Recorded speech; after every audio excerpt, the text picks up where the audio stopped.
జగన్ ప్రభుత్వ నిర్వాహకం వల్ల సింగపూర్ ప్రభుత్వంతో సంబంధాలు తీవ్రంగా దెబ్బతిన్నాయి. ఒక వ్యక్తి చేసిన తప్పు మొత్తం రాష్ట్రంపై పడింది. ఇప్పుడు ఆ తాలూకా ఇమేజ్ని, ఆ బ్రాండ్ ఇమేజ్ని మార్చాలి. ఆ డ్యామేజ్ని కంట్రోల్ చేసుకుంటూ మళ్ళీ పాజిటివ్ ఆస్పెక్ట్లోకి తీసుకురావాలి. ఇది వాళ్ళు ప్రస్తుతం చంద్రబాబు నాయుడు చేస్తున్న కార్యక్రమం గత ఏడాది కాలంగా. అయితే ఒకటి, రాష్ట్రంలో ఎవరైతే భయపడప్పుడు ప్రభుత్వం చేసిన వ్యవహారాలతో లేకపోతే బెదిరింపులతో పారిపోయారో ఒకటి వాళ్ళని కన్విన్స్ చేసి వెనక్కి తీసుకొచ్చే ప్రయత్నం ముఖ్యమంత్రి చంద్రబాబు నాయుడు కానివ్వండి, మంత్రి లోకేష్ కానివ్వండి, ఇతర మంత్రులందరూ తీసుకుంటున్న బాధ్యత. అయితే సింగపూర్తో ఎందుకు ప్రత్యేకం అంటే ప్రపంచంలో అత్యుత్తమ 5 రాజధానుల్లో ఒకటిగా ఉండాలి అని అమరావతిని చెయ్యాలి, ప్రజా రాజధానిగా చెయ్యాలని చంద్రబాబు నాయుడు ఆకాంక్ష 2014లో వారి ప్రభుత్వం వచ్చిన తర్వాత. 5 ఏళ్ల పాటు దానికి తీవ్రంగా ప్రయత్నాలు జరిగాయి. రెవెన్యూ లోటు, అక్కడ దాని నుంచి పూడ్చుకోవాలి, రాజధాని లేదు, ప్రజల దగ్గర నుంచి రైతుల దగ్గర నుంచి కన్విన్స్ చేసి భూమి తీసుకున్నారు, ప్రాజెక్టుకు సంబంధించి రిపోర్టులు. సింగపూర్ ప్రభుత్వం, ఎందుకంటే నేను ఇంతకుముందే చెప్పాను, అక్కడ ఏమీ లేని శూన్యం దగ్గర నుంచి అద్భుతాలు సృష్టించిన దేశం సింగపూర్. సో చంద్రబాబు నాయుడుకి అది బాగా ఆయన్ని ఇన్స్పైర్ చేసిన దేశం. సో ఆ మోడల్ని, వాళ్ళ జ్ఞానాన్ని ఇక్కడ రాజధాని అభివృద్ధిలో పాత్రగా తీసుకురావాలని ఆయన అనుకున్నారు, ఒప్పుకున్నారు. అప్పటి ప్రధానమంత్రి కూడా ఉచితంగా మాస్టర్ ప్లాన్ ఇవ్వడానికి ప్రధాని లీ అంగీకరించారు. సో ఒక అగ్రిమెంట్లో భాగంగా వారి భాగస్వామ్యంతో సీడ్ క్యాపిటల్ నిర్మాణము, తద్వారా ఇంకా కంపెనీలు అక్కడికి రావడం, ఇదంతా అప్పుడు జరిగింది. సరే, అనుకోకుండా 2019లో ప్రభుత్వం మారిపోయింది. ఆ 5 ఏళ్లలో ఏం జరిగింది అనేది అందరికీ తెలుసు. 5 ఏళ్ల తాలూకా జగన్మోహన్ రెడ్డి ప్రభుత్వం చేసిన విధ్వంసం కేవలం 5 ఏళ్లు మాత్రమే నష్టం చేయలేదు, వెనక్కి ఇంకో 10 ఏళ్ళలో 15 ఏళ్ళలో దాని తాలూకా నష్టం.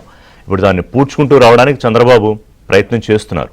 అంత సులువ అంటే కాదు, ఎందుకంటే ఒకసారి కొంత సంబంధాలు దెబ్బతిని ఒక నెగిటివ్ ఇంప్రెషన్ పడిపోయిన తర్వాత, ఎందుకంటే సింగపూర్ ప్రభుత్వాన్ని, అక్కడ నాయకుల్ని, మంత్రుల్ని, వీళ్ళందరినీ కూడా తప్పుపట్టే ప్రయత్నం చేసింది జగన్మోహన్ రెడ్డి ప్రభుత్వం. ఇవాళ మళ్ళీ మాజీ మంత్రులు ఏమంటారు, ప్రత్యేకంగా ప్రెస్ మీట్లు పెట్టి మరి అక్రమ సంబంధం అంటగట్టే ప్రయత్నం చంద్రబాబు నాయుడికి, సింగపూర్ ప్రభుత్వానికి. అంటే ఒకటి, వీళ్ళు అభివృద్ధి చెయ్యరు, చేత కాదు. వీళ్ళకి తెలిసిందల్లా ఒకటే, రాష్ట్రంలో అధికారంలోకి వచ్చిన తర్వాత దాన్ని అడ్డు పెట్టుకుని తను, తన అనుయాయులు అంటే కూడా మళ్ళీ అందరికీ దోషపెట్టే సంప్రదాయం కూడా లేదు. ఒక కోటరీ, ఒక మంది మార్పులో ఉంటుంది. వీళ్ళకి ఎట్లాగా వేలు లక్షల కోట్లు దోచుకోవాలి, మళ్ళీ దాన్ని అధికారంలోకి రావడానికి ఎలా వాడుకోవాలి, అది తేలింది కదా లిక్కర్ స్కామ్లో. చాలా స్పష్టంగా సిట్ తేటతెల్లం చేస్తుంది. ఈ ఒక్కొక్కటి బయటకు వస్తుంటే, అంటే సిట్టు లిక్కర్ స్కామ్ మీద సిట్టు ఒక్కొక్క రోజుకు ఒక కొత్త ఆధారం బయట పెట్టి మిథున్ రెడ్డి అరెస్ట్ తర్వాత ఇంకా కొత్త యాంగిల్స్ తిరిగిన తర్వాత అది నేరుగా జగన్మోహన్ రెడ్డి దూసుకెళ్ళిపోతుంటే సిట్టు బాణం ఏం చేయాలో పాలుపోవట్ల. లిక్కర్ స్కామ్ ఒకటేనా, ఇంకా తవ్వే కొద్దీ ఇంకా స్కాములు బయటకు వస్తున్నాయి. సో దీంట్లో ఏం జరగబోతుందో వాళ్ళందరికీ తెలుసు. మిథున్ రెడ్డి అరెస్ట్ చేస్తారా, స్వాతంత్ర సమరయోధులా మిథున్ రెడ్డి ఏమన్నా?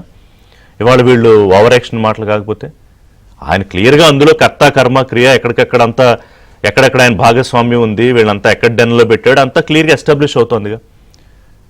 నిజంగా పోరాటాలు చేసిన యోధులు కూడా ఇంత బాధపడలేదు జైలుకి వెళ్ళిన తర్వాత. పైగా వీళ్ళకి అన్ని సౌకర్యాలు కావాలి, మళ్ళీ 5 స్టార్ హోటల్లో ఉన్నట్టు ఉండాలి జైల్లో ఉన్నా కూడా. అది ఓవర్ యాక్షన్. సో ఇవాళ ఏంటంటే సింగపూర్ వెళ్ళిన తర్వాత కన్విన్స్ చేస్తారు చంద్రబాబు నాయుడు, ఎందుకంటే ఆయనకు ఆ చాకచక్యం, అసలు చంద్రబాబు ఎవరు, ఆంధ్రప్రదేశ్ ఎవరు అన్న బిల్ గేట్స్నే కూర్చోబెట్టి తీసుకురాలా ఇక్కడికి, మైక్రోసాఫ్ట్ లాంటి సంస్థల్ని. ఇవాళ దాని ఫలాలు మనం చూస్తున్నాం. సో సింగపూర్ని కన్విన్స్ చేయగలరు, తీసుకొస్తారు ఒకరోజు అటు ఇటు. సో మళ్ళీ ఆంధ్రప్రదేశ్ అభివృద్ధి బాటలోకి వెళుతుంది. ఆయన అన్న రాజధాని అవుతుంది, పోలవరం అవుతుంది, కంపెనీలు వస్తాయి, వెనకబడిన జిల్లాలకి నిధులు వస్తాయి, ఎందుకంటే మోదీ సపోర్ట్ కూడా ఉంది కాబట్టి. ఇవన్నీ అయిపోతే ఇంక జగన్ పట్టించుకునేది ఎవరు? మళ్ళీ ఓట్లేస్తారా రాష్ట్ర ప్రజలు? ఆల్రెడీ వేసిన తర్వాత దెబ్బతిన్నామని రిలీజ్ అయ్యే కదా 164 సీట్లతో కూటమికి బ్రహ్మాండమైన అధికారం కట్టబెట్టారు. అది భయం. అక్కడి నుంచి ఎట్లా దీన్ని డ్యామేజ్ చేయాలి, వీళ్ళకి అవినీతి అంటగట్టాలి. అందరూ మీలాగే ఉంటారనుకుంటే అలాగా? మీకంటే ఏదన్నా పని చేస్తే క్విడ్ ప్రోకు అలవాటు. ఇప్పుడు కాదు, రాజశేఖర రెడ్డి గవర్నమెంట్ ఉన్నప్పటి నుంచి, జగన్ అధికారంలోకి రాకముందు నుంచి కూడా అతను ఇవన్నీ చేశాడు కదా. ఆ కేసులు ఇంకా ఉన్నాయి, ఆ బెయిల్ మీద ఆయన తిరిగి దాని మీదే ముఖ్యమంత్రి అయ్యాడు. సో అదే అంటగట్టాలి మళ్ళీ చంద్రబాబు నాయుడికి, సింగపూర్ ప్రభుత్వానికి. ఈయనకి ఏదో జరిగిపోతుంది. 95 నుంచిట ఈయన సింగపూర్ ప్రభుత్వంలో డబ్బులు దాచేస్తున్నట్టు. మరి మీరేం చేశారు 5 ఏళ్ళు ప్రభుత్వంలో ఉన్నప్పుడు? తీయాలి కదా, డీటెయిల్స్ అన్ని తీసి కేసులు వేసి చంద్రబాబు జైలుకి పంపించండి. సింగపూరు ఆయన అక్రమ సంబంధాలు, ఆ డబ్బులు, అవినీతి అంటే. సో ఈ చేతకాని మాటలన్నీ ఏంటంటే, ఈ అభివృద్ధి జరిగిపోతే అసలు పార్టీ ఎగ్జిస్టెన్స్ రాజకీయాల్లో ఉంటుందా లేదా అనే భయంతో వస్తున్న మాటలు ఇవి. ఎవరో మాట్లాడతారు, బయటికి మాట్లాడించేది జగన్మోహన్ రెడ్డే కదా. సో నిన్న ఎమ్మెల్యే గోరంట్ల బుచ్చే చౌదరి అదే అన్నారు. ఈ లిక్కర్ స్కామ్ విషయాన్ని ఆయన ప్రస్తావన తీసుకొచ్చి, ఈ దోచేసిన డబ్బు బయటికి తీసుకురావడం ఒకటి, అలాగే ప్రాణాలతో చెలగాటం ఆడిన ఈ జగన్ అండ్ టీంని ఏం చేయాలి?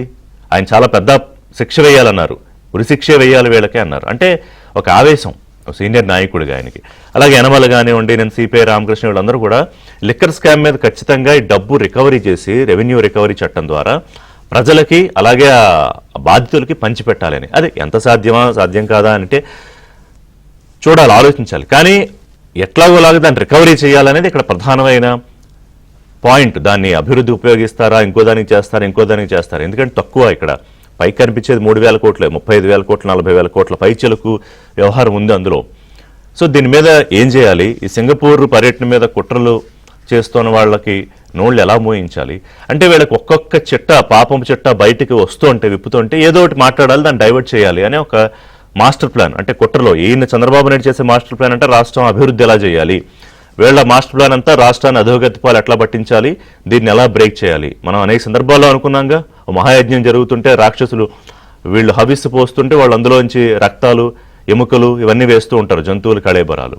అదే వాళ్ళు జగన్మోహన్ రెడ్డి పునర్నిర్మాణానికి కూటమి ప్రభుత్వం కట్టుబడి ఉంది అని చెప్పి అన్నారు లోకేష్. ఆయన కూడా సింగపూర్ పర్యటనలో ఉన్నారు, ముఖ్యమంత్రి కూడా. ప్రపంచవ్యాప్తంగా చంద్రబాబుపై ఉన్న నమ్మకమే తమకున్న బ్రాండింగ్ అని. ఎందుకంటే ఇవాళ ఆ బ్రాండ్ నమ్మకంతోనే ప్రజలు మళ్ళీ తిరిగి ఆయనకి అధికారం ఇచ్చారు, మళ్ళీ ఆయన తిరిగి ప్రయత్నం చేస్తున్నారు. పునర్నిర్మాణం చాలా కీలకం ఇప్పుడు. కానీ ఆ పాత వాసనలు కొంత ఇంకా ఉంటాయి కదా, వాటి నుంచి బయటపడాలి, ప్రజలు బయటపడాలి. ఇంకా కొంతమంది అధికారులు ఉన్నారు, వాళ్ళు సహకరించాలి. సరే, ప్రజలైతే అర్థం చేసుకుంటున్నారు. కానీ ఇప్పుడు ఈ కంపెనీల్ని మళ్ళీ కన్విన్స్ చేసి వెనక్కి తీసుకొచ్చి రాజధాని నిర్మాణంలో భాగం చేయాలి.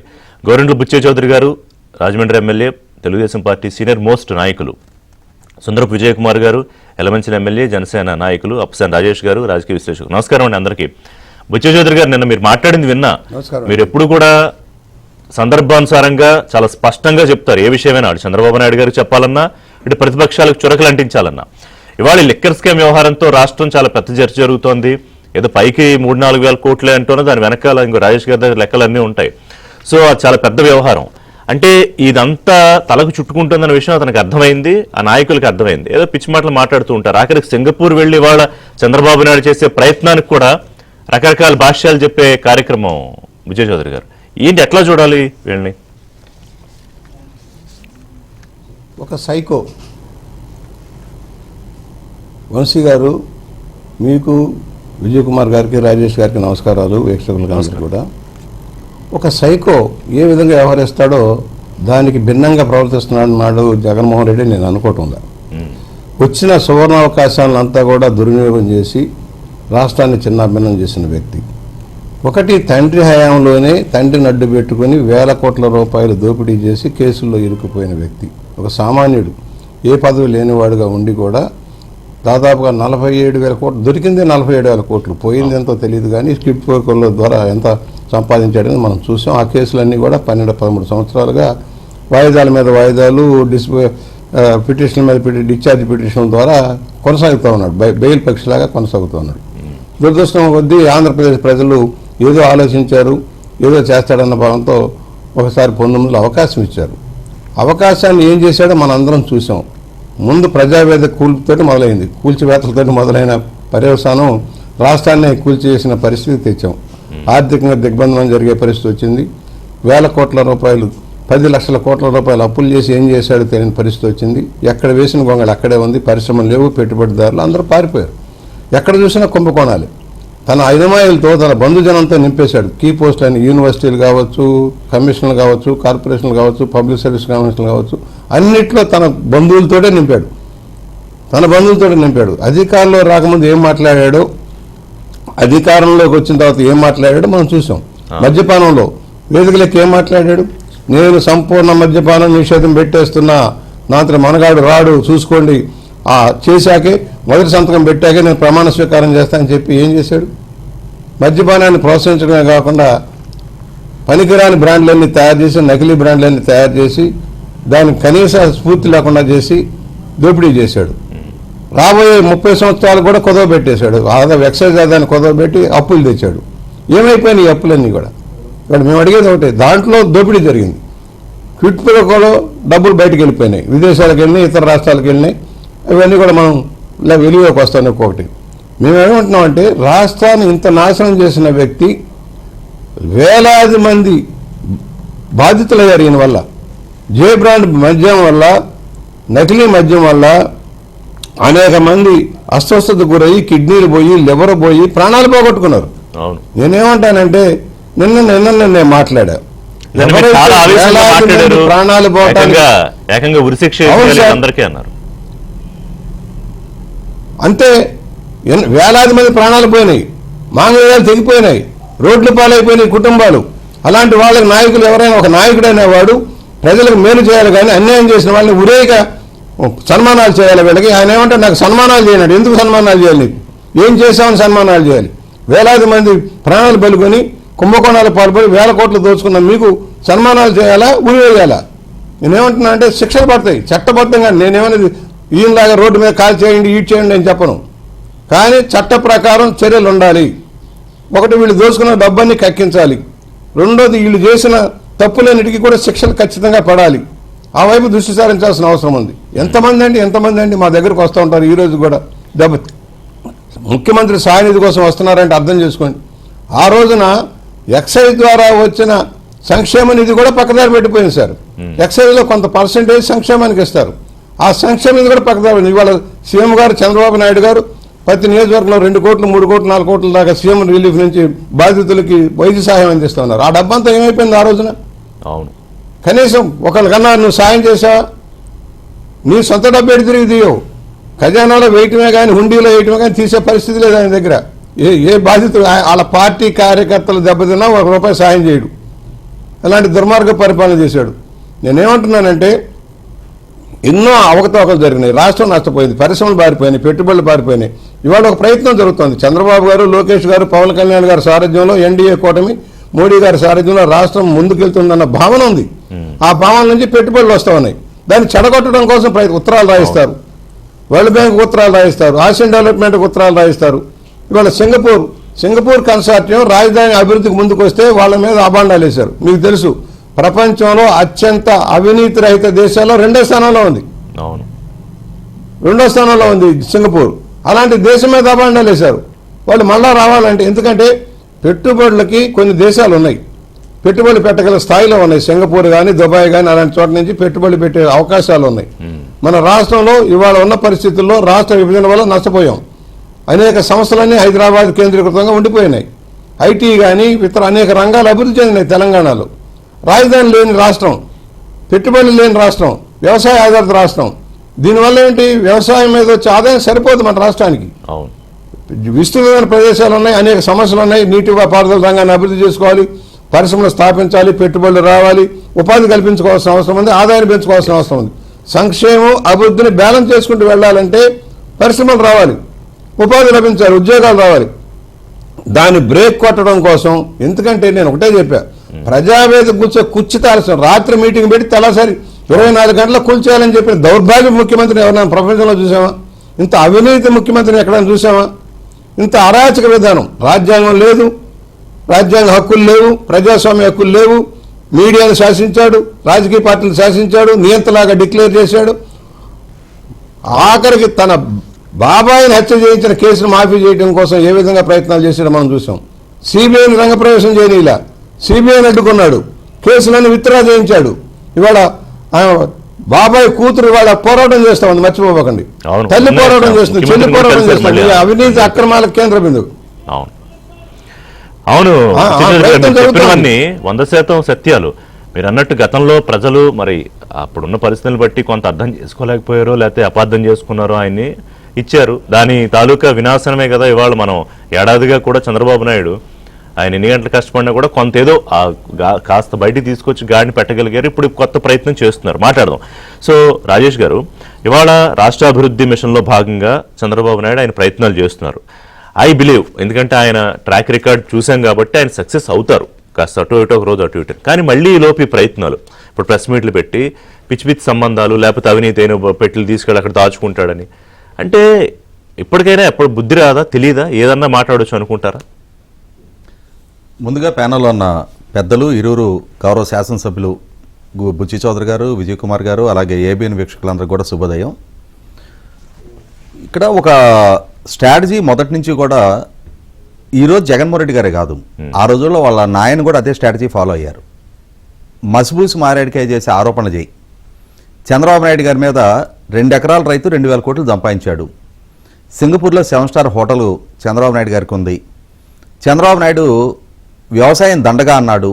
ఇట్లా బేస్లెస్ ఎలిగేషన్స్ చేయటం. ఎప్పుడు ఎక్కడ ఏ సందర్భంలో ఎవరితో చంద్రబాబు నాయుడు గారు వ్యవసాయం దండగా అన్నారని అడిగితే దానికి సాక్ష్యాలు ఉండవు. అవును.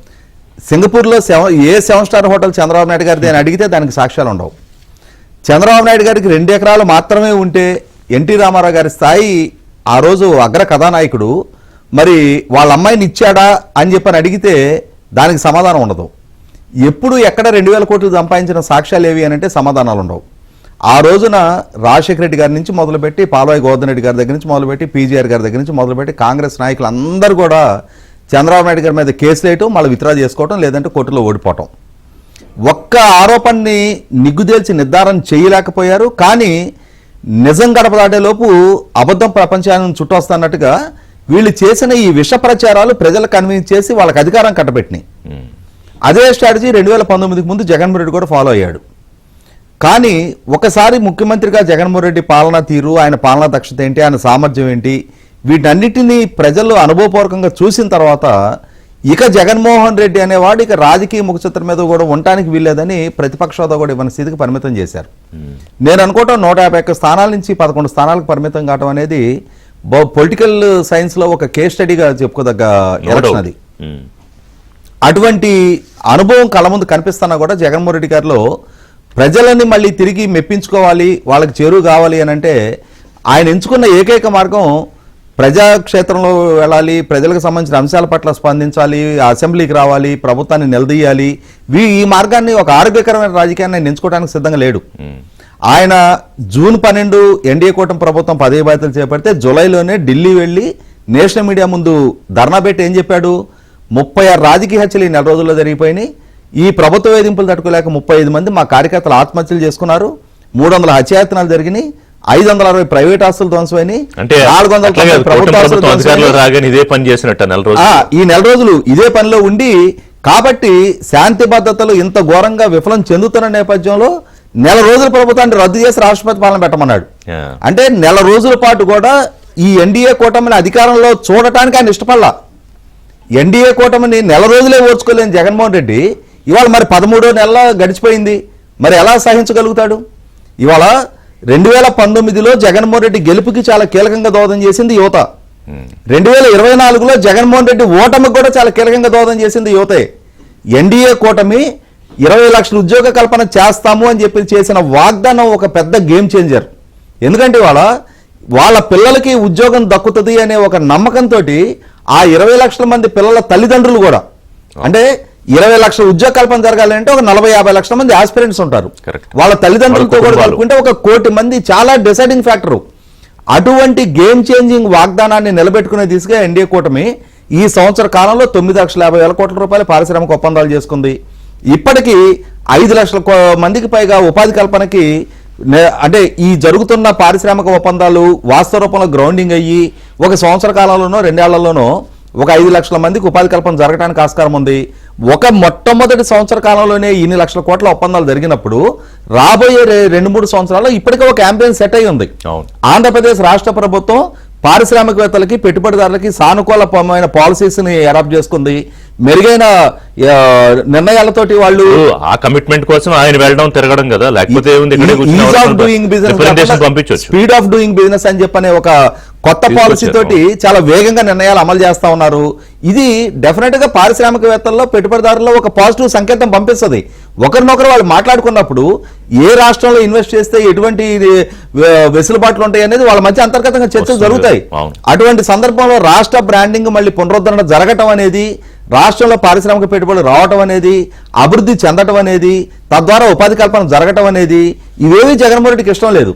ఎందుకంటే ఎన్డీఏ కూటమి కనుక 20 లక్షల ఉపాధి కల్పన కనుక చేయగలిగింది అనుకుందాం, ఒక పొటెన్షియల్ ఎంప్లాయ్మెంట్ ఒక 20 లక్షల మందికి కనుక కలిగితే దాని ద్వారా ఇండైరెక్ట్ ఎంప్లాయ్మెంట్ ఇంకొక 70-80 లక్షల మంది కలగడానికి ఆస్కారం ఉంటుంది. సుమారు 1 కోటి మంది, అంటే 5 కోట్ల జనాభాలో 1 కోటి మంది ఆర్థిక స్థితిగతులు గతం కన్నా భిన్నంగా మెరుగుపడితే తద్వారా మార్కెట్ పొటెన్షియల్ అయిపోయిందిగా. అప్పుడు నువ్వు ఇచ్చే పప్పు బెల్లాల గురించి ఎవరు మార్కెట్ రాసుకోవడం? పొటెన్షియాలిటీ పెరుగుద్ది, గవర్నమెంట్ కి ట్యాక్స్ రెవెన్యూస్ పెరుగుతాయి, వెల్త్ జనరేషన్ జరుగుద్ది, ప్రభుత్వం ఈ జగన్మోహన్ రెడ్డి సృష్టించిన ఆర్థిక విధ్వంసం నుంచి కూడా బయటపడుతుంది. కాబట్టి ఏంటంటే ఎప్పుడైతే ప్రభుత్వానికి ఆర్థికంగా విసులుబాటు వస్తుందో మరింత సంక్షేమాన్ని అమలుపరచగలుగుతారు, మరింతగా అభివృద్ధి చేయగలుగుతారు, ప్రజలకు మరింత మెరుగ్గా సివిక్ కమ్యూనిటీస్ ప్రొవైడ్ చేయగలుగుతారు. ఇవేవి జగన్మోహన్ రెడ్డికి జరగకూడదు. అంటే ఇవి జరిగిన పక్షంలో తన రాజకీయ భవిష్యత్తు ఏంటి అనేది ఆయనకి కళ్ళ ముందు కనిపిస్తుంది. కాబట్టి ఏదో ఒక విధంగా రాష్ట్రానికి చెడ్డ పేరు తీసుకురావాలి, రాష్ట్ర పాలకులకి మరకలు అంటించాలి, వీళ్ళ బ్రాండింగ్ దెబ్బతీయాలని చెప్పని కుప్పిగంతులు వేస్తా ఉన్నాడు.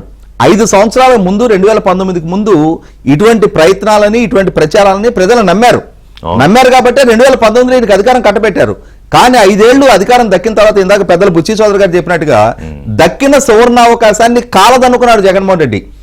47 సంవత్సరాల వయసులో 151 మందితో అతనికి అధికారం ప్రజలు కట్టబెడితే మోర్ ఎనర్జెటిక్ గా చాలా బ్రహ్మాండంగా ప్రాస్పెక్టివ్ గా పరిపాలన చేయాల్సిన దగ్గర ఆ అవకాశాన్ని కాలదన్నుకొని వాళ్ళ ప్రజలు ఇచ్చిన నమ్మకాన్ని పోగొట్టుకున్నావు, ప్రజలకు ఇచ్చిన మాట తప్పావు, మడమ తిప్పావు. నువ్వు ఇవాళ ఇంకా ప్రజలని మభ్యపెట్టగలను, మసిపూసి మారేడుకాయ చేయగలను అనుకుంటే ప్రజలు విశ్వసించడానికి సిద్ధంగా లేరు. 100కి 100 పాళ్ళు ఎన్డీఏ కూటమి రాష్ట్ర బ్రాండింగ్ ని పునరుద్ధరించే ప్రయత్నంలో ఉంది. వాస్తవంగా వాళ్ళ సింగపూర్ గురించి పదే మాట్లాడుతూ ఉన్నారు, ఈశ్వరన్ గారి గురించి మాట్లాడుతూ ఉన్నారు. ఆ రోజున ఈశ్వరన్ గారు సింగపూర్ ప్రభుత్వ ప్రతినిధిగా ఇక్కడికి వచ్చారు. ఆంధ్రప్రదేశ్ రాష్ట్ర ముఖ్యమంత్రిగా చంద్రబాబు నాయుడు గారు ఆయనతోటి సమావేశం అయ్యారు. ఈ 2 ప్రభుత్వాల మధ్య జరిగిన ఒప్పందాలు. అది వ్యక్తిగా ఈశ్వరన్ గారు ఏదైనా తప్పు చేస్తే అది ఆంధ్రప్రదేశ్ రాష్ట్రంతో చేసుకున్న ఒప్పందాల ప్రాతిపదికగా జరిగిన కేసు కాదు అది. అక్కడ వేరే కేసు ఆయన అరెస్ట్ అయ్యారు. అరెస్ట్ అయిన ఆ అంశంలో ఇవాళ దాన్ని సాగ్గా చూపించి మొత్తం సింగపూర్ ప్రభుత్వానికి సింగపూర్ దేశానికి మరకలంటించే ప్రయత్నం చేస్తా ఉన్నారు. అక్కడ మంత్రి హోదాలో ఉన్న ఈశ్వరన్ గారు ఒక తప్పు చేస్తే ఆయన అరెస్ట్ చేసి జైలుకి పంపిన నేపథ్యం ఆ ప్రభుత్వానికి ఉంది. మరి మీ మీద కూడా కేసులు ఉన్నాయి కదా, మీరు కూడా అరెస్ట్ అయ్యి జైలు పాలయ్యారు కదా. నేటికి 11 సంవత్సరాల 10 నెలల 5 రోజులుగా బెయిల్ మీదే తిరుగుతా ఉన్నారు కదా మీరు. 2013 సెప్టెంబర్ 23 తారీఖు బెయిల్ వచ్చింది. ఎన్ని రోజులు ఎన్ని సంవత్సరాల నుంచి నువ్వు బెయిల్ మీద తిరుగుతా ఉన్నావు? ఆ బెయిల్ కండిషన్స్ ని ఎన్ని సందర్భాల్లో వైలేట్ చేస్తా ఉన్నావు? ఇవాళ కేసులు జైలు ప్రాతిపదికగా ఒక దేశానికి నిందారోపణలు చేసే ధైర్యానికి మీరు దిగుతున్నారు అని అంటే, నిన్న గుడివాడ అమర్నాథ్ మాట్లాడుతూ ఉన్నాడు, ప్రపంచంలోనే అత్యంత అవినీతి దేశంగా సింగపూర్ అంట. కనీసం అసలు అవగాహన నుండి మాట్లాడతారా? వీళ్ళు ప్రజా జీవితంలో కొనసాగే అర్హత వీళ్ళకుందా? చట్టసభలకు పోటీ చేసే నైతికత వీళ్ళకుందా? బేసిక్ కామన్ సెన్స్ లేకుండా ఇవాళ ప్రపంచంలో ఏ ఇండికేటర్ లో చూసుకున్నా సింగపూర్ బెటర్ స్టేజ్ లో ఇవాళ ఉంది. ఇవాళ భారతదేశానికి 2024-25 సంవత్సరంలో వచ్చిన ఎఫ్డిఐలో 81 బిలియన్ల ఎఫ్డిఐలు మొత్తం భారతదేశానికి వస్తే అందులో 90% కంట్రిబ్యూషన్ సింగపూర్ నుంచే ఉంది. అంత పొటెన్షియల్ ఎకానమీ ఇవాళ వాళ్ళు ఆ స్థాయికి వాళ్ళు ఎమర్జ్ అయితే చాలా చిన్న దేశం ఇవాళ ప్రపంచంలో చెప్పే విషయాలు అమర్నాథ్కి అర్థం కావు, ఆ పార్టీ నాయకులకి అర్థం కావు. అయితే ప్రజల కోసం మనం చెప్పాలి. అదే అంటున్నా, కనీసం మాత్రపు అవగాహన లేకుండా రాష్ట్ర మంత్రిగా పనిచేసిన వ్యక్తి, ఐటీ శాఖ మంత్రిగా పనిచేసిన వ్యక్తి, అతనుకు నివాసం ఉంటున్న విశాఖపట్నంలో ఇవాళ కాగ్నిజెంట్, టీసీఎస్ లాంటి 10,000 ఎంప్లాయ్మెంట్ క్రియేషన్ తోటి వాళ్ళ సంస్థలు గ్రౌండింగ్ అవుతా ఉంటే ఆ విశాఖ స్థానిక ప్రజలకు తెలియదా? ఐటీ మంత్రిగా నీ నిర్వాహకం ఏంటి? వాళ్ళ ఐటీ మంత్రిగా లోకేష్ ఏ విధంగా సక్సెస్ అవుతా ఉన్నాడు, ఈ ప్రభుత్వం ఏ విధంగా వ్యవహరిస్తుంది అనేది బేసిక్ సెన్స్ మర్చిపోయి మాత్రమే అలవాటైన నాయకుడు, ఆ పార్టీలో ఆయన అనుయాయులు ఏం చేసినా వాళ్ళకి అవినీతి కోణమే కనిపిస్తుంది. సో ఇవాళ రాష్ట్రంలో అభివృద్ధి కోసం తిరిగి మళ్ళీ ఆ మాస్టర్ ప్లాను, ఆ పునర్నిర్మాణంలో భాగంగా చంద్రబాబు నాయుడు సింగపూర్ ప్రతినిధులు ప్రభుత్వంతో చర్చించడానికి వెళ్లారు. అలాగే ఇక్కడ ఎన్ఆర్ఐలను కూడా కీలకంగా భాగస్వాములు కావాలని, ఎందుకంటే అప్పటికి ఇప్పటికీ చిన్న డెవలప్మెంట్ ఏంటంటే P4 అనే ప్రోగ్రామ్ ఒకటి ఇనిషియేట్ చేశారు కాబట్టి ముఖ్యమంత్రి, వాళ్ళందరినీ భాగస్వాములు కావాలని కూడా ఆయన అడుగుతున్నారు. వాళ్ళు కూడా సంతోషంగా ఉన్నారు అందులో భాగస్వాములు అవ్వడానికి. ఇది సరిగ్గా ఇబ్బంది వైసీపీ నాయకులకి. విజయకుమార్ గారు ఎట్లా చూస్తారు అమర్నాథ్ కామెంట్స్ని? అవినీతి సొమ్ము దాచేందుకే బాబు సింగపూర్ వెళుతున్నారు. నమస్కారం అండి. మీకు అలాగే మా పెద్దలకి, రాజశేఖర్, మా బుచ్చన్నకి అందరికీ కూడా నమస్కారం తెలియజేస్తూ, అంటే ఒక్కటి గుర్తుపెట్టుకోండి సార్, పచ్చగా ఉన్న అంటే పచ్చ కవర్లోకి ఊరంతా పచ్చగా కనపడుతుంది అనేది ఈరోజు వచ్చిన శాంతి కాదు. పచ్చ కవర్లో ఉన్న వాళ్ళకి ఊరంతా పచ్చగా కనపడుతుంది. అది ఆ సామెత 100% వీళ్ళు ఏదైతే మాట్లాడతారో ఇవన్నీ కూడా మనకి మనం చెప్పుకోదగ్గ విషయం. ఇప్పుడు జగన్మోహన్ రెడ్డి గారు మనం వద్దాం, 5 సంవత్సరాలు ఆయన అధికారంలో ఉన్నప్పుడు ఆయన ఫ్లైట్లు, ఆయన ప్రైవేట్ విజిట్స్, ఆ విజిట్స్లో జరిగింది ఈరోజు సేమ్ చంద్రబాబు నాయుడు గారి దగ్గర జరుగుతుంది అనే ఒక దీంతో మాట్లాడటం, దీనికి ఏమీ బేస్ ఏం లేదండి. వాళ్ళ నాయకుడు తీసుకెళ్లి ఆ డబ్బంతా ఎలా తీసుకెళ్లాడు, ఎలా కన్వర్ట్ చేశాడు, ఎలా దాచాడు అనే దాని మీదే ఇప్పుడు అలాగే జరుగుతుందని అనుకుంటే ఆపాదించే ప్రయత్నం చేస్తున్నారు. ఊహాగానాలు కాదండి, వాళ్ళ నాయకుడు పక్కాగా చేశాడు, అది కాదు కరెక్టే, అది వాళ్ళ నాయకుడు పక్కాగా చేశాడని అంటే ఇప్పుడు మనకు తెలిసిన లాంగ్వేజ్ లోనే మనం మాట్లాడతాం. ఇప్పుడు మా లాంగ్వేజ్, మా కూటమి లాంగ్వేజ్ ఏంటి? అభివృద్ధి. ఏది ఇప్పుడు ఒక దేశం మేము బ్యాక్ మనలో మొత్తం రిపోర్ట్ తీసుకుంటాం, ఒక అవినీతి దేశం, అత్యంత అవినీతి దేశం ఇప్పుడు సింగపూర్ అని చెప్పి ఆయన ఒకటి మాట్లాడాడు. మేమేం మాట్లాడుతున్నాం? అవినీతి రహిత దేశం సింగపూర్ అని మాట్లాడుతున్నాం. గూగుల్లోకి వెళ్తే వస్తుంది. ఎంతమంది గూగుల్లోకి వెళ్తారు? ఇప్పుడు వాళ్ళకంటూ ఒక కొంతమంది పీపుల్ని వాళ్ళు మాన్యువల్ నింపుతారు. వాళ్ళు నింపాలంటే ఎప్పుడు కూడా వాళ్ళు చెప్పి అవతల వాళ్ళని పూర్తిగా ఆ చట్టంలోకి తిప్పుకొని తీసుకెళ్తా ఉంటారు, ఆ ట్రాన్స్లోకి తీసుకెళ్తా ఉంటారు, ఆ ట్రాన్స్లోనే ఓట్లు వేయించుకుంటూ ఉంటారు, ఆ ట్రాన్స్లోనే పార్టీని నడుపుకుంటుంటారు. ఇవన్నీ కూడా వాళ్ళు బ్యాక్ ఎండ్లో చేసుకునే పనులన్నీ కూడా ఈ ఫ్రంట్లోని కొంతమందిని ఇన్ఫ్లుయెన్స్ చేసుకుంటూ ఆ ట్రాన్స్లో తీసుకెళ్లే పరిస్థితి. ఆ ట్రాన్స్లో తీసుకెళ్లడానికి అవసరమైన పేపర్లు, అవసరమైన మీడియాని వాళ్ళు మేనేజ్ చేసుకుంటూ ముందుకెళ్తారు. అంతే కదా? మీరు ఆలోచించండి ఒకసారి. ఇప్పుడు మా నియోజకవర్గంలో ఎన్నో కార్యక్రమాలు ఉన్నాయి. ఆయన ఒక రోడ్డు గురించి నేను మాట్లాడతా, అచ్యుతాపురం అనకాపల్లి రోడ్డు. అనకాపల్లిలో ఆయన ఇండస్ట్రియల్ మినిస్టర్గా ఉన్నప్పుడు ప్రతి వారం కూడా ఎదుగో ఇచ్చేస్తున్నాను, అదిగో చేసేస్తున్నాను చెప్పేవాడు. ఇప్పుడు వరకు ఆయన దిగినంత వరకు చేయలేకపోయాడు, కనీసం గోతులు కూడా కప్పలేకపోయాడు. మేము వచ్చిన తర్వాత ఫస్ట్ 3-4 నెలల్లోనే లోకేష్ గారితో శంకుస్థాపన చేయించి ఫుల్గా పరిగెట్టిస్తున్నాం, ఆ అభివృద్ధిని పరిగెట్టిస్తున్నాం. అదొకటే కాకుండా ఏది అవసరం, ఎలా అవసరం అనే దాని మీద పరిగెట్టిస్తున్నాం. ఎప్పుడో 18 సంవత్సరాల నుంచి డిలేడ్గా వెళ్తున్న అనేకమైన భూ సమస్యలకి, నిర్వాసితుల సమస్యలు అన్నిటికీ క్లియర్ చేసుకుంటూ వెళ్ళాం. ఏమండి, అన్నిటికీ ఈ క్లియర్ చేసిన తరుణంలో ఈరోజు మా దగ్గర ల్యాండ్ కూడా లేదు. ఎందుకంటే క్లియర్ చేసి ఆ ల్యాండ్స్ అన్ని కూడా ఈరోజు ఇండస్ట్రియలిస్టులు బోర్డు మంది ముందుకు వచ్చి ఆ నమ్మకం, బ్రాండ్ నమ్మకం ఏంటంటే బాబు గారి మీద నమ్మకం, పవన్ కళ్యాణ్ గారి మీద నమ్మకంతో, మోడీ గారి మీద నమ్మకంతో ఈరోజు ఇన్వెస్ట్మెంట్స్ వచ్చాయి. మీకు తెలిసే లేదు, అత్యంత పెద్ద ఇన్వెస్ట్మెంట్ 1,85,000 కోట్లు ఎన్టీపీసీ ఇన్వెస్ట్మెంట్ మా దగ్గరే. మరి ఇవన్నీ రకరకాలుగా ఎందుకు వస్తాయి? అక్కడ కావాల్సిన ఎమ్యూనిటీస్, ఇన్ఫ్రాస్ట్రక్చర్ మేము డెవలప్ చేసాం ఈ 1 yearలో. కాబట్టి ప్రతి ఒక్కరు కూడా మా కాన్స్టిట్యున్సీ వైపు చూశారు. ఇది నేను ఎందుకు చెప్తున్నానంటే, ఇదే కాన్స్టిట్యున్సీ పక్క కాన్స్టిట్యున్సీ అయిన అనకాపల్లి నియోజకవర్గం నుంచి ఆయన ఎమ్మెల్యేగా అయ్యి, మంత్రిగా అయ్యి, ఆయన ఇండస్ట్రీస్ మినిస్టర్ అయ్యి కూడా కనీసం రోడ్డు కూడా రిపేర్ చేయించలేని దౌర్భాగ్యమైన పరిస్థితులు ఆ రోజు ఉన్నాడు. ఈ రోజు ఏమంటాడంటే ఎన్టీపీసీ మా టైంలోనే వచ్చింది. ఎన్టీపీసీ మీ టైంలో వచ్చింది, కానీ మీ టైంలోని జగన్మోహన్ రెడ్డి ప్రపోజల్ ఏం చేశాడు? ఆ 1200 ఎకరాలు మాకు ఇచ్చేయండి అంటే, డబ్బులు కట్టండి ఇస్తా అంటే, లేదు మేము అమ్ముకొని మీకు డబ్బులు ఇస్తామనంటే ఎన్టీపీసీ ఒప్పుకోలేదు. ఎందుకంటే ఆ రోజు ఆంధ్రప్రదేశ్ ప్రభుత్వం అంటే ఎవరికి నమ్మకం లేదు. అమ్ముకుంటామంటే దేనికోసం అమ్ముకుంటాం? 1200 ఎకరాలు స్టీల్ ప్లాంట్ ఇచ్చేయండి, అందులో 7,000 ఎకరాలు ఉందా, ఇవన్నీ అమ్మేసుకుంటాం. ఇది నేను ఈ మాట చెప్తున్నానంటే, మీరు చూసే విధానం వేరు, మీరు చూసే దృష్టి వేరు, మేము చూసే దృష్టి వేరు.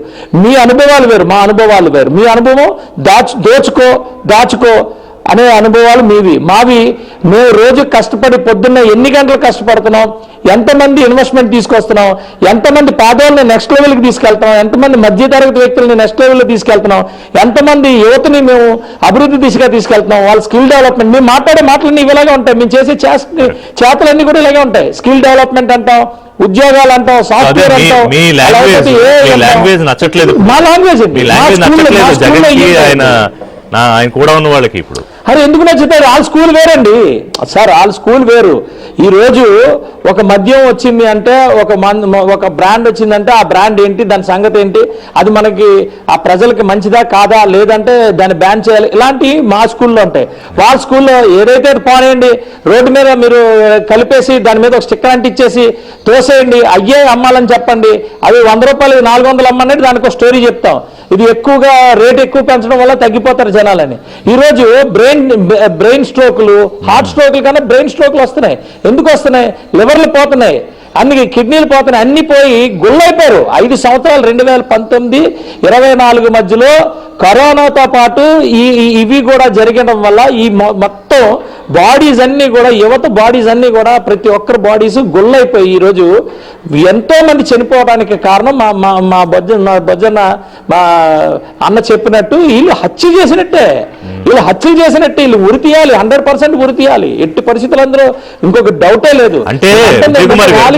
అంటే ఎవరికి ఆ యూత్ ని ఎవరైతే మనం అభివృద్ధిలో వాళ్ళ కీలక భాగస్వాములో వాళ్ళందరినీ నిర్వీర్యం చేసేయాలి. కొంతమందిని ఏదో 4,000కి 5,000కి ఎక్కడో సర్దేయాలి, కొంతమందిని నిర్వీర్యం చేసేయాలి, కొంతమందినేమో ఇదిగో మీ ఫోన్లు గన్లా వాడుకోండి, కత్తులు పట్టుకుని తిరగండి అని మొత్తం వాళ్ళందరినీ డిస్ట్రాయ్ చేసేయాలి ఆ యువతని. సో దట్ ఏంటి, అప్పుడు ఆయన అనుకున్న దానికి వాడుకోవచ్చు కదా వాళ్ళందరినీ. గంజాయి బ్యాచ్ కూడా ఉన్నారు మళ్ళీ.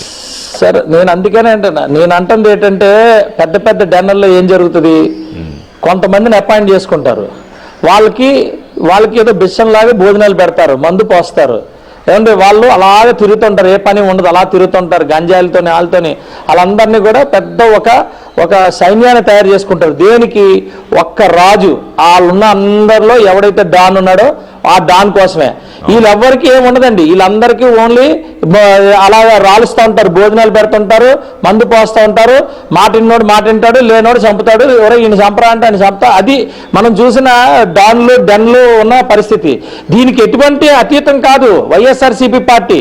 వాళ్ళకి తెలిసినా కూడా వాళ్ళు ఏం చేసే పరిస్థితి లేదు. ఎందుకంటే అందులో పూర్తిగా ప్రతి ఒక్కరికి అందులోనే అదేదో ఆ పాపంలో తల ఒకరికి ఉన్నాయి, అందరికీ ఉన్నాయి, అందులో ప్రతి ఒక్కరికి ఉన్నాయి. మేము అంటుంది, మీరు ఇప్పుడు వరకు 1 ఇయర్లో ఎంత అయింది, ఎంతమంది ఏంటి అని చదువుకుంటుంటారు. అంటే 500 మందిని లోపల వేశారు, ఇంతమందిని ఇది చేశారు, అరాచకాలు చేశారు, ఇది చేశారు. మీరు పేపర్ ఇవ్వండి అంటే ఇవ్వడానికి ఉండదు, జస్ట్ మాట్లాడతారు. దాని మీద ఏమంటే బేస్ కానీ ఆధారాలు కానీ ఏమి ఉండవు.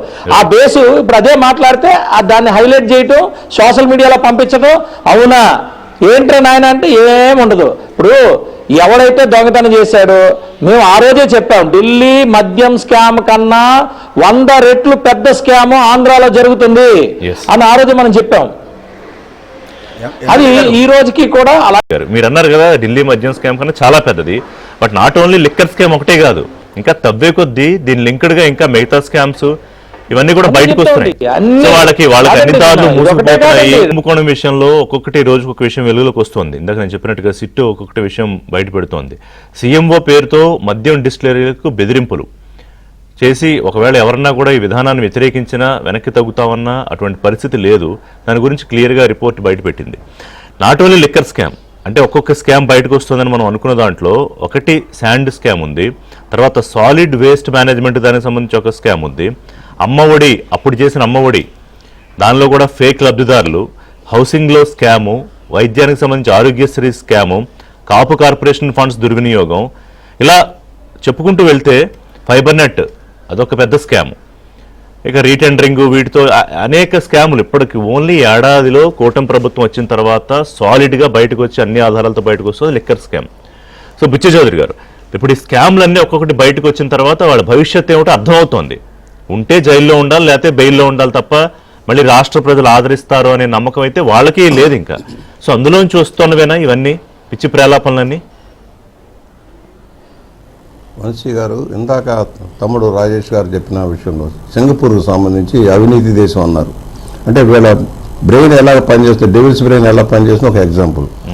సింగపూర్ అవినీతి రహిత దేశం అనేది ప్రపంచవ్యాప్తంగానూ ప్రపంచ సంస్థలు చెప్పిన లెక్కల ప్రకారం వస్తుంది. ఇవాళ ఈశ్వరన్ గారి కేసే చూద్దాం.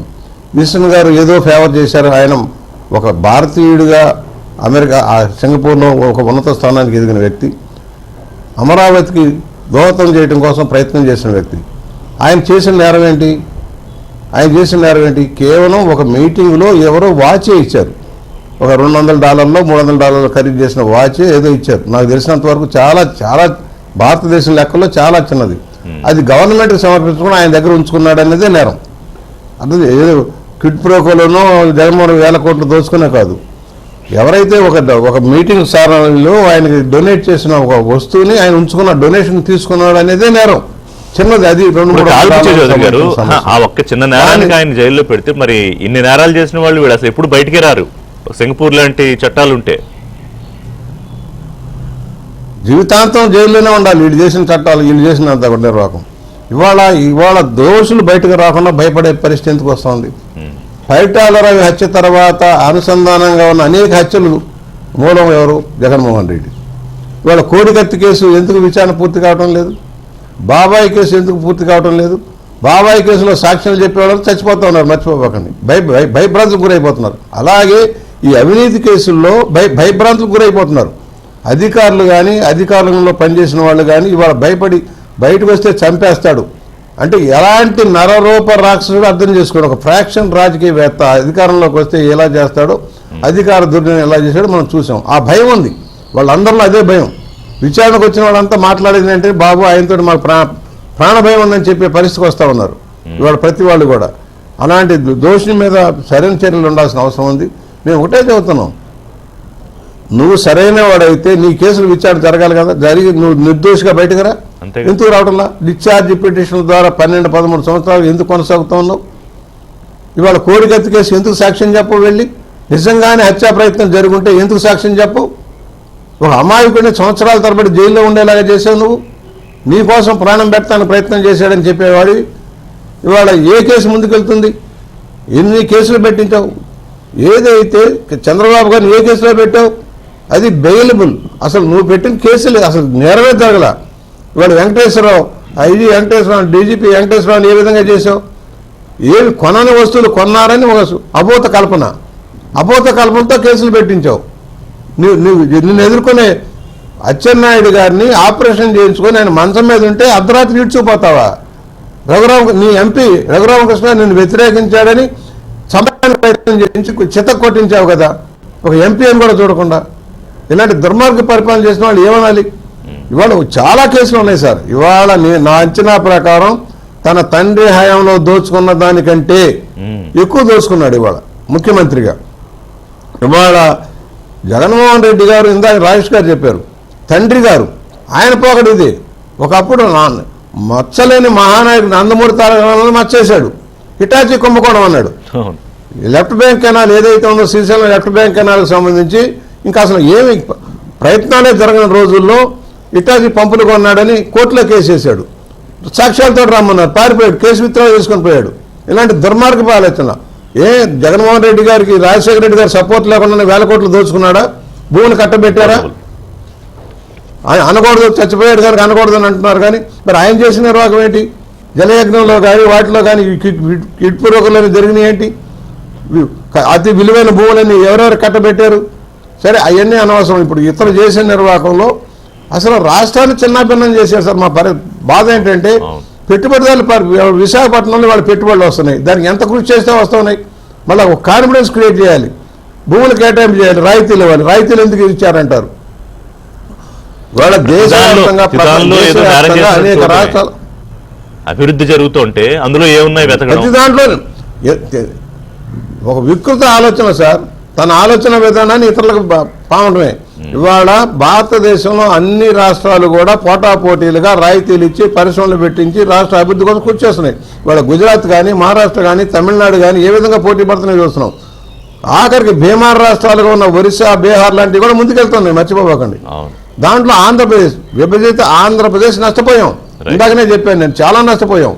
ఉమ్మడి మద్రాసు రాష్ట్రంలో అన్ని పరిశ్రమలు మన వాళ్ళే పెట్టారు, తెలుగు వాళ్ళే పెట్టారు. కోయంబత్తూరులో, చెన్నైలో, మదురైలో, సేలంలో వాళ్ళు అన్ని వదులుకొని బయటకు వచ్చాం. మళ్ళీ హైదరాబాద్లో పెట్టాం. ఇవాళ తెలుగు వాళ్ళని మర్చిపోకండి, అందరం తెలుగు వాళ్ళని. కానీ విడిపోయాం 2 రాష్ట్రాలుగా. హైదరాబాద్లో ఉండిపోయినాయి. ఆంధ్రప్రదేశ్ పెట్టుబడులు లేని, పరిశ్రమలు లేని, ఆదాయం లేని రాష్ట్రంగా మిగిలిపోయాం. ఇవాళ చాలా సమస్యలు ఉన్నాయి. నీటిపారుదల రంగానికి చాలా ఖర్చు పెట్టాలి. ఆయన చేసిన నిర్వాహకం ఏంటి? అమరావతిని ముంచేశాడు, పోలవరాన్ని ముంచేశాడు. ఇవన్నీ దృష్టిలో పెట్టుకొని మనం మళ్ళా రెక్టిఫై చేయాలంటే కాన్ఫిడెన్స్ క్రియేట్ కావాలి.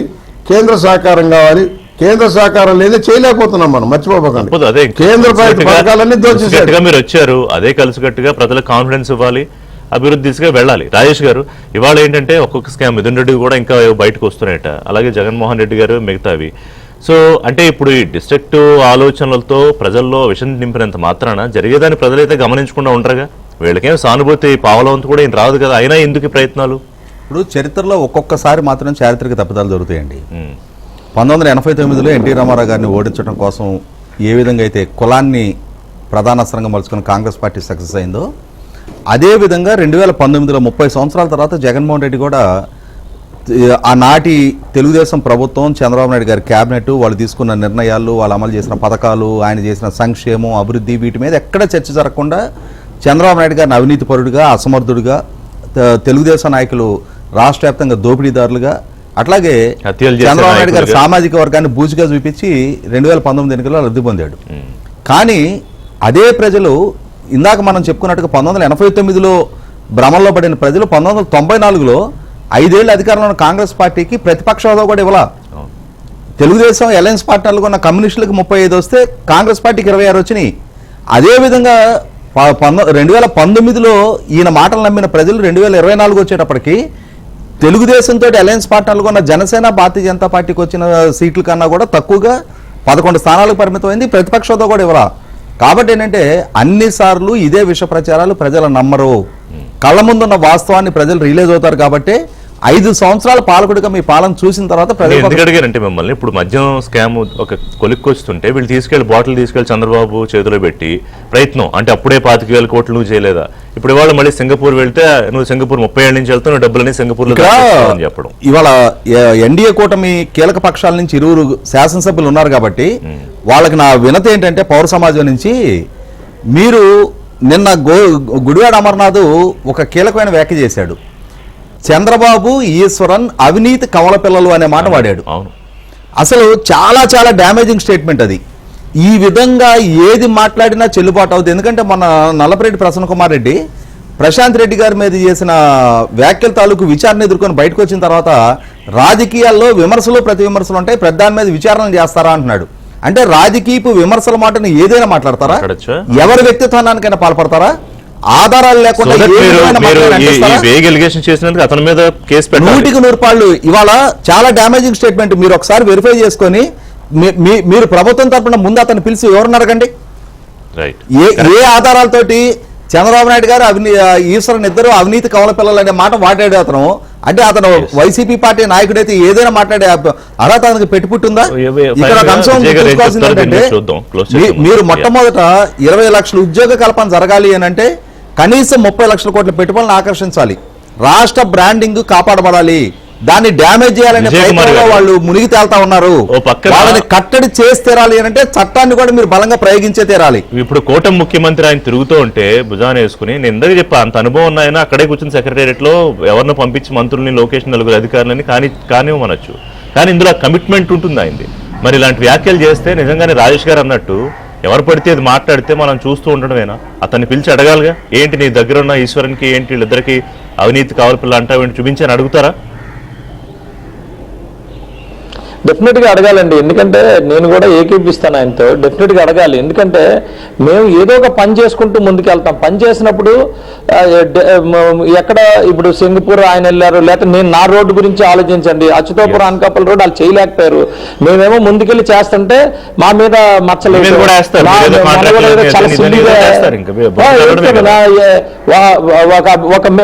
ఒక మెరిట్ లో ఒక అమ్మాయికి ఉద్యోగం వచ్చేటట్టు చేస్తే అవతల వాళ్ళు నా మీద ప్రెషర్ పెట్టడానికి నానా పాటలు పడ్డారు.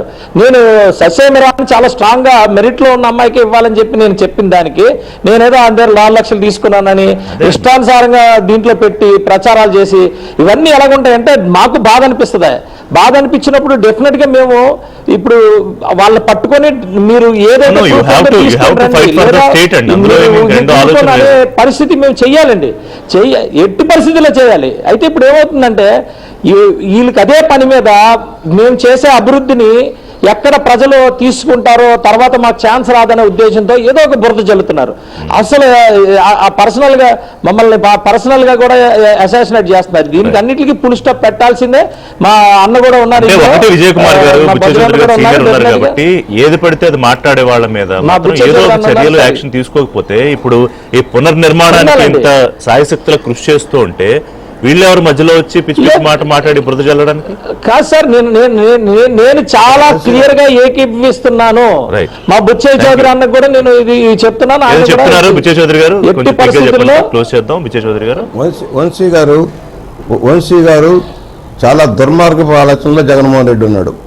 తాను ఒక వెనకమాల బలవంతం చెప్పడం కోసం ఏదన్నా ఒక పరామర్శల పేరుతోటి వెళ్ళి ఎక్కడెక్కడి నుంచో జనాన్ని వేల కోట్లు ఖర్చు పెట్టేసి దోచుకున్న డబ్బు నుంచి ఖర్చు పెట్టి జనాన్ని తెచ్చి హడావుడి చేస్తా ఉన్నాడు. ఒక క్రియేషన్ నాకేదో బలవంతం చూడండి అనే దానికోసం జిల్లా నుంచి జనాన్ని తరలించి ఒక 10,000 మందిని తరలించి ఆ 10,000తో అల్లరి చేయించేసి లాఠీలతోటి ప్లాన్లు సక్సెస్ అవుతున్నాయంటే అవ్వట్లేదు అనుకోండి, వాళ్ళ తన తండ్రి చూడాల్సిన బాధ్యత కూడా